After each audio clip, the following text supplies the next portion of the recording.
So now we are back. Welcome. Sorry for a little bit of delay.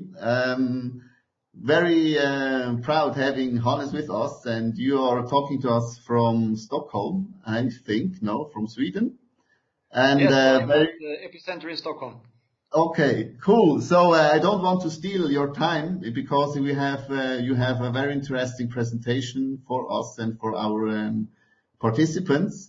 So looking forward to your speech, and I will be back for comments and questions after your presentation. So stage is yours, Thomas. Thanks again. Thank you so much, Thomas, for having me. And hi, guys, everyone out there. It's awesome to be with you. I think this is a very exciting format. I think we should do a lot more things digital. Why in the bloody world would you want to get people into the same room when you can communicate in this way, right? So I'll have the pleasure now to share a few of my ideas and insights and some updates from the biohacking community. So let's roll.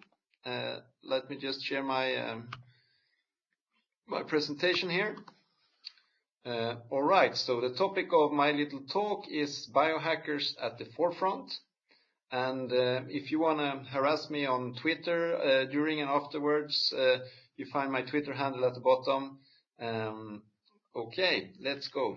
So the whole concept of biohacking and exponentially developing technologies and the democratization of technologies are based on this observation that, yes, we are witnessing very, very rapid technological advance across a number of fields.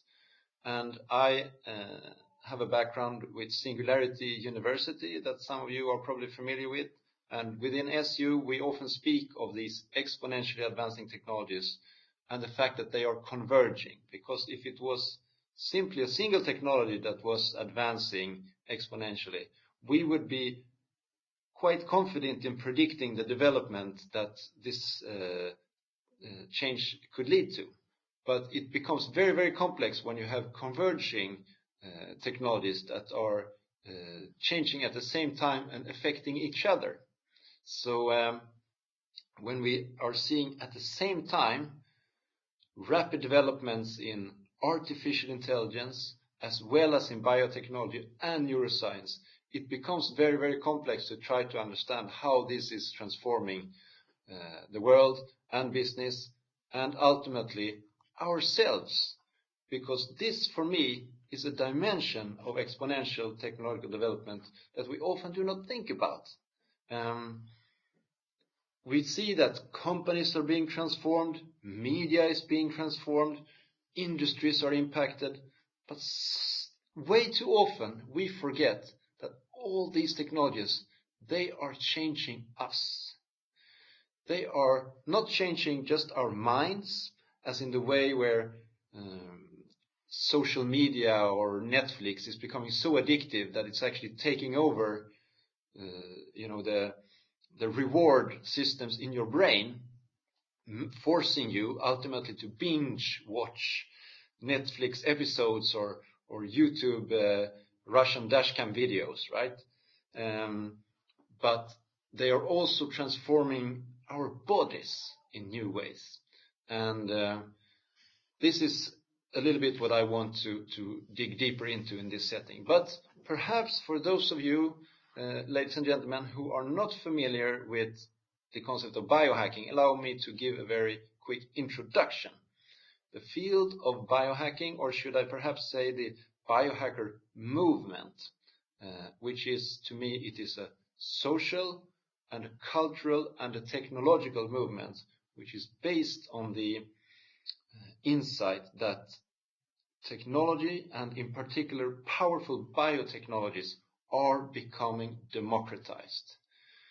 This means that these are technologies that just a decade ago were expensive and complicated and could only be operated by very specialized professionals in big companies or in university research institutions that are now becoming available to pretty much anyone. They cost very little. The user interfaces have become a lot simpler. Your grandma or your 10-year-old neighbor can also play with these technologies. And this is a very powerful trend. And this is the very enabler for the whole biohacker movement. And when I speak of biohacking, I of course use hacking in the original sense, not meaning hacking for the purpose of breaking into something or taking something apart with a malicious intent, but hacking in the sense of experimenting. For me, hacking and biohacking is very much about experimenting. And my favorite word when I speak about biohacking is exploring, because we see these technologies and we need to discover them. We need to explore them. We need to understand what we can do with them. That is the most exciting journey. And here are a few illustrations of different dimensions of the biohacker movement. We have do-it-yourself biologists, people who develop their own software and hardware and who perhaps build their own lab equipment or work with typically modifying bacteria or yeasts or mushrooms for material science or for bioscience or even for medicine. We also have a different dimension, which is the quantified self movement, this idea that now, thanks to wearable sensors and smart apps, you can monitor all kinds of things about yourself. And going beyond just monitoring, you can also experiment. You can change your habits and you can actually measure the results on your sleep patterns or alcohol consumption patterns or similar, and see how that affects your health and your body. There is another dimension of biohacking, which is the body modification aspect. So this is something which has very, very deep roots within human civilization. Body modification, it goes back to prehistoric times. We find Ötzi the snowman that was found in the Austrian-Italian Alps. He had a number of tattoos on his body. We find mummies from ancient Egypt with tattoos, and we find skulls in pre-Incan Peru from predating the Inca civilization in Peru that have elongated skulls, where parents work to modify the heads of kids to give them longer and, in their culture, more beautiful heads. And so the idea of body modification is a very, very deep human trait and something we've always been doing. But it's now very exciting because we are now introducing smart technology into the body modification scene with chip implants and smart implants that can perform a lot more advanced functions. And of course, perhaps the most mainstream and most broad aspect of biohacking is the health and fitness, nutrition, optimization movement, which applies not just to professional athletes, but also to office guys like myself who simply want to optimize our performance during a work day. And in order to do so, we modify what we eat and what kind of supplements we take and how we take our coffee and all these things. So these are some of the broad brushstrokes of these superbly dynamic and very interesting social movement, which is the biohacker movement. Now, just to give you a couple of illustrations, biohackers, for example, it also includes how you do stuff. You can make your own lab devices. Here's an example of a 3D printed test tube centrifuge, which instead of buying a finished equipment from a medtech company, you can just 3D print this plastic thing and power drill. And that actually makes for a quite decent centrifuge for the price of $1 or $2.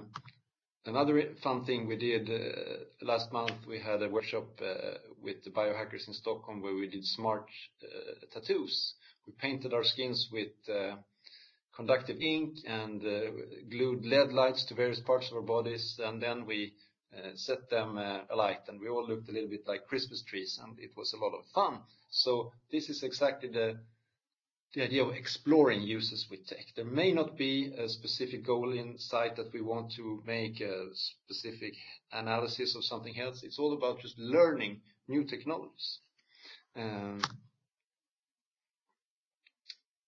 Another good story to share from Quantified Self is this gentleman that I know, his name is Thomas Blomstedt, he's from Denmark.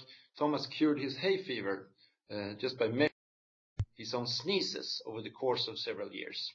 So suffering from severe hay fever, he started measuring, and then he started mapping in what locations and at what times and related to which diets he had increased sneezing. And by changing his lifestyles, moving house, etc., he actively cured his hay fevers without, in fact, any kind of medication. So this shows the power of biohacking based therapies, that in fact there's a lot of things you can do without having to resort to pharmaceuticals if you're looking to address personal health issues. So biohackers are different, and the research, if you can call it so, within the biohacking community is different from that which takes place in universities or in corporate innovation labs, because biohackers, in my experience, are often driven by purpose and passion, and perhaps above all curiosity, rather than profit or academic merit. And here is an image from when we opened the wet lab in the Stockholm Makerspace, where biohackers now can come and learn about genetic modification, etc. It's a citizen lab open for anyone, where you can learn the trade.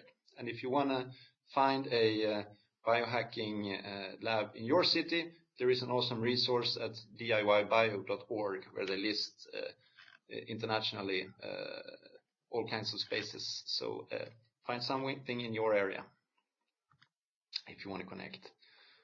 I also wanted to share, here's just a handpick of online biohacking resources. This could, example, be open source hardware that you can buy, or complete protocols for performing hacks and experiments. So I'm not going to look through this, but you can check this out later. It's some pretty interesting resources.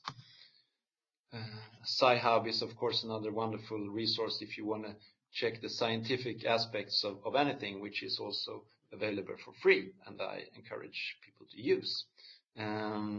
So just to take a little bit of a human twist to these stories about biohacking, here are a few examples of biohackers from around the world who have actively taken the step of modifying themselves with technology in order to expand the human experience, and that I find incredibly thrilling.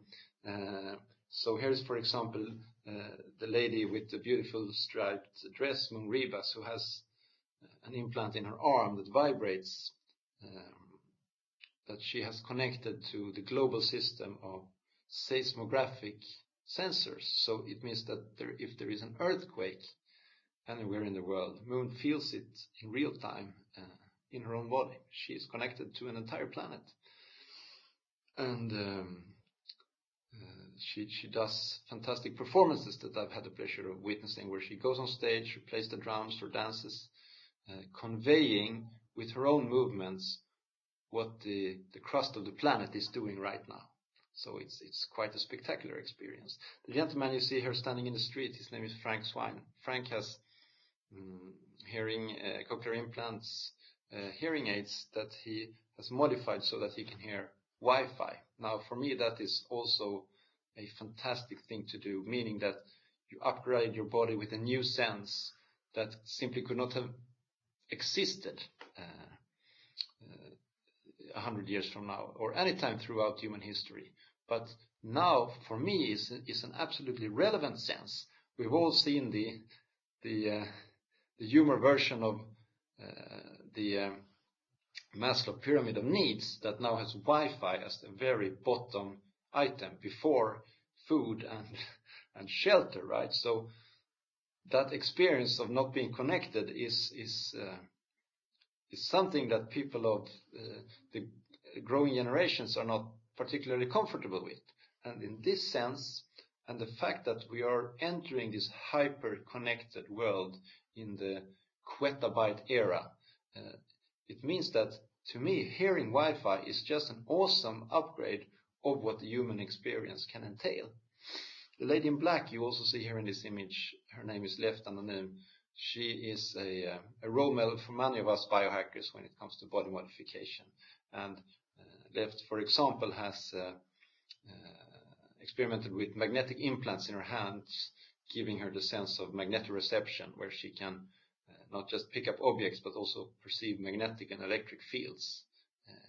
This is something that exists in nature. There are numerous animals that have this capability, for example, dolphins and other underwater animals.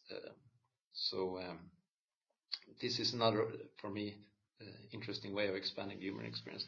The gentleman with the little implant on his chest here on the far side, this is his name is Michael Kasanovic, is another good friend of mine, and Michael, he has implanted this little device which is called a NordSense, made by a company called Cyborg Nest, based in the UK. And this little implant, it vibrates when you face north, and it gives you the ability to always know the direction of where is north. So in fact, it feels the magnetic fields of the planet. And this is also something that we know exists in nature. Birds navigate by way of feeling these magnetic fields in the planet when they migrate all across from Africa to Sweden in the spring and autumn. As for myself, I like to call myself a vanilla biohacker, because I am my interest when it comes to body modification and human augmentation technologies, I'm looking for the broadest user cases that we can discover. And what we have dug quite deep into here in the Stockholm biohacking community is, of course, chip implants, animal use implants, veterinary implants designed for cats, dogs, sheep and horses, and easy to inject, takes a second, doesn't hurt in particular. It's well known, it's been tested on billions of animals. And what these implants do is that, here's an image of my hand, it shows all the devices and tokens that I managed to replace by having a little implant here in my hand that sits between the thumb and index finger of my left hand. It's made my life a bit more practical. I don't have to bring any badge to work. I don't have to bring any plastic card when I go to the gym. I can store my business card in my chip. I can I can pick up my membership points and enjoy discounts in hundreds of shops all across Sweden. And I can unlock my personal devices just using my implant. And ultimately, the way I see these implants is that they are a personal key to my version of the Internet of Things, because it allows my body to speak NFC, the language that all these devices speak. And instead of having to make the machines understand Swedish or English, I simply touch them with my hand. And it's a novel interface that when you take the best advantages of biometrics, meaning that you have a technology that's always available, like your fingerprints or something that is always accessible, but at the same time you use the best of cryptographic and digital solutions, meaning that you can replace, reprogram, and ultimately encrypt your digital communication.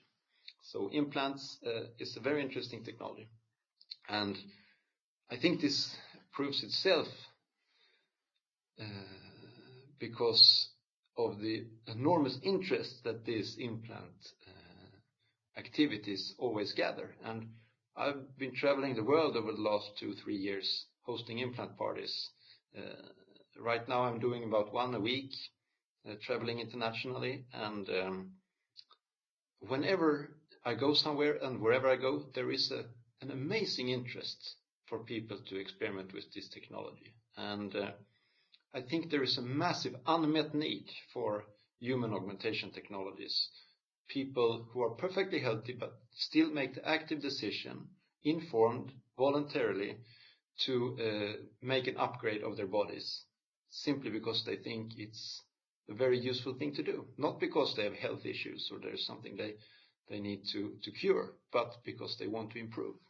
And a wonderful example is that last year I had the pleasure of being part of the world's first train ride using implants, going with the Swedish National Railways from Stockholm to neighboring Uppsala, together with this group here. And we all had our tickets on our chip implants, and we rode on the Swedish National Railways, just holding up our hands to the conductor that came to check our tickets. And that for me was an awesome little foretaste of the 21st century. So very enjoyable. There is another dimension, of course, of biohacking and the democratization of biotechnologies, and that is the falling prices of sequencing DNA. And if we take the example, the well-known example of reading a human genome, here you see in my somewhat condensed illustration that the price to sequence the human genome has fallen in just the last 20 years or so, from a price where it cost as much as jet fighters at the turn of the century, to a few years later falling to a price of around $1 million, to a couple of years ago breaking through the $1,000 barrier. And we can expect, and we are expecting, those of us who follow the developments of this technology, that we will hit about the $1 full genome sequencing a couple of years into the next decade. And this, for me, is a very radical democratization of these technologies. And I think it will be as ubiquitous it is to carry a phone. We will also be carrying DNA sequencers with us in the future, just automatically scanning our food, scanning any contaminants in our setting, etc., because it will simply be so cheap and so available that we can do it as a matter of routine. And there are wonderful and beautiful examples of biohackers exploring the genetic information domain. And here is, for example, a lovely case with this gentleman who has sequenced his own DNA and uploaded it completely to GitHub, and is actively encouraging people to copy it, modify it, merge it, publish, distribute, sublicense, and sell copies of his DNA. He's practically saying, hack me and do what you want with my genome. And I think that it's tricky to understand what this means in the long run, but I think it's a spectacular and very interesting development that people simply can do this. And what it means from a legal perspective is, of course, that if you put your entire genome out in the public domain, it means that no one can actually claim any ownership. Ultimately, if you may have some very rare mutation that turn out to be very useful later on, then it's in the public domain, which is a very biohacking thing to do. I won't, in the medical field, in clinical trials, we already see a number of therapies being applied to humans using genetic modification. So this is just a matter of time before they are more broadly picked up also by biohackers. And there has been a few examples in the last couple of years of people doing do-it-yourself gene therapies. There is, for example, Tristan Roberts, whom last year injected himself with a potential cure for his HIV infection. It turned out he did it so live on Facebook. Unfortunately, it turned out it didn't have any significant effect at first injection, but it was a very brave thing to do, so hats off. There is also Lish Paris, who runs a company called Bioviva, who is working on gene therapies and has indeed experimented with herself with these therapies in order to work with rejuvenation and slowing the aging process, and who is raising money in order to broaden this offering. And there is one of the most well-known biohackers, punkers, which is Josiah Sainer, who runs Odin Lab, which is a resource for if you want to buy do-it-yourself CRISPR kits and similar. And Josiah has also publicly injected himself with suggested gene therapies, however, with somewhat unclear results. But these persons are really pioneers, and they are just the very, very beginning of a much, much broader experimentation. Of that I'm absolutely convinced. So, just to round off, a couple of more philosophical reflections. Why should we do all these things? Why should we modify ourselves to hear Wi-Fi and to work to rejuvenate ourselves with gene therapies? Well, for me, the perspective is that we as a species, we are shaped by our history, our evolutionary history, and our bodies and our psychology were formed in a very, very different society from the one we live today. In fact, we are in many respects living fossils with many very ancient aspects to our bodies that were designed for these different world that we inhabited. And if we look at our world today, these are often weaknesses. Just to pick one example, our craving to eat fat and salty and sweet foods that have served us very well during our days as hunters and gatherers, but now in our current era of industrial food production is in fact harmful to us. But there are aspects of disease wear and aging. We have very limited sensory universe. If you compare to the animal kingdom, we have the worst sight, we have terrible smell, we don't hear very well compared to many other animals, and there is a great potential for us to have much finer understanding of the world around us through direct sensory experiences that I am very curious to explore.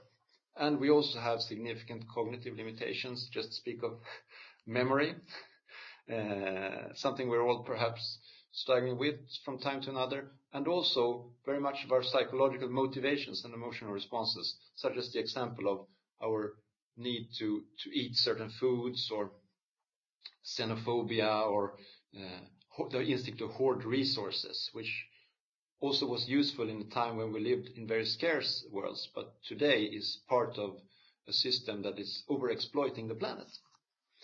And my case is also a moral one. We should modify the human experience, in my view, actively. We should actively pursue that as a goal, because the world is different, because we live in a world of abundant information, a super digital world. We live in a world with an abundance of calories, right?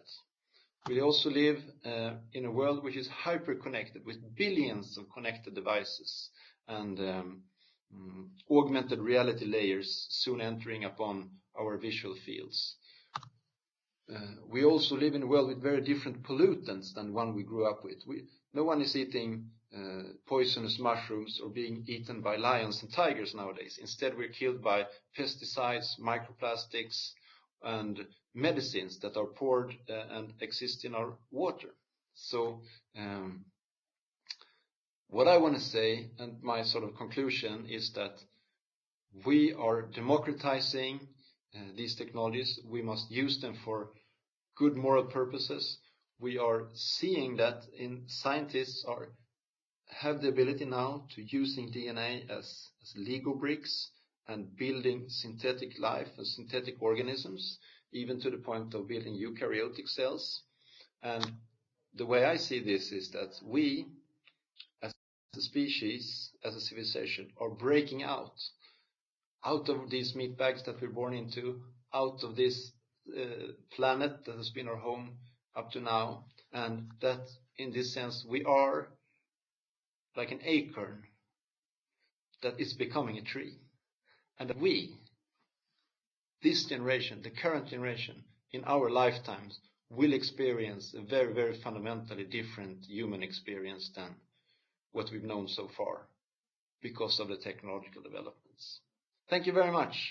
It's been a pleasure to be with you, and I'm very happy to continue the conversation over chat and to take a couple of questions. Thank you. If you want to contact me, here are my contacts. Hey, yeah. Thanks, Hannes. Quite interesting. And we have some comments and questions. I think the one you already answered by explaining your train travel. Like, do you have any implants? And if yes, which one and what is your experience? So you have really this this implant, no? Yes, I have one implant that sits here, and I'm expecting to get at least one more now during the course of 2018 with better and stronger functions. Okay. Oh, nice. Cool. And I don't have anyone. I'm just like quantifying myself. This is like the version 0.1, you know, like. Right. So there's a good principle, Thomas, that you start with the wearables so that your body gets used to these sensors and that you habitually adapt yourself to them. And going from wearable to implant is actually a very easy step after a while. Uh-huh. Okay. Yeah, and then the other one, Jackie was asking, where do I find more information about these events? I think this parties, is there like an organization or website or? No, there is no particular organization, but it all depends on where you live. And if you're interested in running an implant party event in your city, feel free to get in touch. I'll be happy to connect you. Ultimately, the only thing you need is a bunch of friends and a piercing professional who can do these implants in a self and controlled manner. So it should be quite easy to find if you just contact a local piercing studio. But I'm very happy to facilitate if someone wants to get in touch. Okay. Yeah, then Jose makes a comment, I use E4 to understand my emotions. You know what? I don't know what E4 is, so. No, I have to admit, he needs to elaborate a little there. Dear Jose, please elaborate. I live in Turku, near. So Jose, best you get in touch with Hannes, because now we have to switch to the next session, but very interesting and was a great pleasure having you with us. And thanks for the statement at the very beginning, why we don't do more like this, what we are starting now with Helvetia. And it was a great pleasure having you with us for this very first edition premiere. And yes, who knows, having you another edition or on an offline meetup in Stockholm in the next edition. So thanks and wishing you a great afternoon. We'll be in touch. Absolutely. My So pleasure thanks, entirely. Hannes.